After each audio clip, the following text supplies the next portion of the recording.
Shalom Ouvracha, dans notre parashat Va'era, il est mentionné vis-à-vis de la plaie de la grêle que Akadosh Baruch Hu dit à Moshe de prévenir Pharaon, sache que cette fois-ci, je vais envoyer toutes mes plaies dans ton cœur.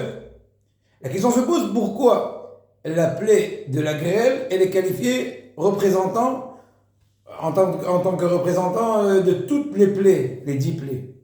Alors, l'explication extraordinaire du Gaon de Vilna, Rabbeinu Eliyahu, Hassid Rabbeinu Vilna, il dit comme ça. Il dit, on sait très bien que Kadosh Baruch Hu utilise trois moyens, 3 légions, voilà, 3 moyens de punition par rapport au Goïm. Le feu, le vent et aussi et l'eau. L'eau, en premier lieu, c'est comme ce qu'on a vu dans la génération du Maboul, du déluge, ils ont été noyés dans de l'eau, ils ont été punis. Sodome et Gomorrhe, ils ont été punis avec le feu. Quand c'est marqué que Kadosh Baruch Hu a fait pleuvoir du soufre et du feu, etc.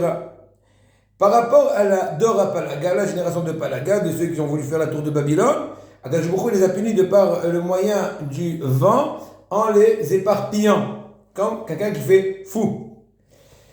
Eh bien, un truc incroyable. La même chose dans les 10 plaies. Si on prend quelques-unes, la plaie du sang et des grenouilles, c'est en rapport avec l'eau, c'est sorti du Nil.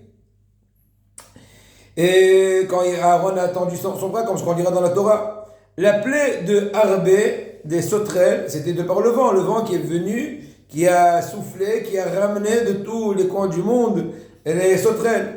Dernièrement, la plaie de Sha'il, donc les boutons, les furoncles, c'était de par le Pierre Kifshan, de par la cendre que Aaron a pris et a éparpillé. Alors que la plaie de Barad, il dit le Gaon de Vilna, les 3 éléments, les 3 légions de punition étaient mêlés en même temps. On sait très bien que c'était des boules, des grosses boules, hein.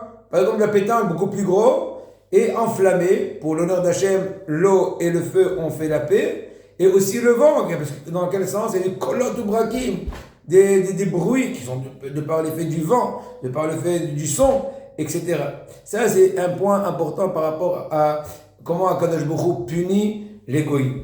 On raconte, par rapport à ce qui est mentionné dans Pirkei Avot, Rabbi Shimon Omer et Bezaïl, Bikrat Shema Bitfila, dans Perek Bet Mishayut Gimel, Rabbi Shimon dit qu'il faut être scrupuleux vis-à-vis du temps et de la lecture du Kirat Shema ou Tfila. Que Rabbi Yehuda, on raconte que Rabbi Yehuda Tzadka, il racontait avec beaucoup d'émerveillement, il était émerveillé quand il racontait vis-à-vis de son oncle Rabbi Tzadka Hussin, comment il était scrupuleux, mis à part dans toute sa piété, surtout de dire Kirat Shema et la Tfila, non seulement à temps, ça c'est sûr, mais surtout en Tzibour.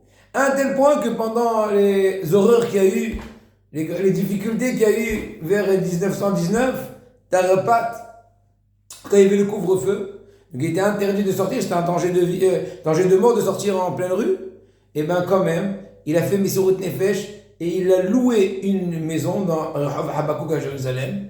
Il a nourri, logé, blanchi un groupe de 10 personnes avec lesquelles il a résidé pour avoir possibilité d'avoir online un minyan.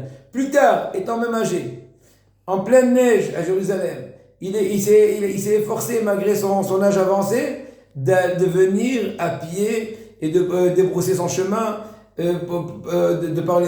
dans la neige pour arriver au minyan.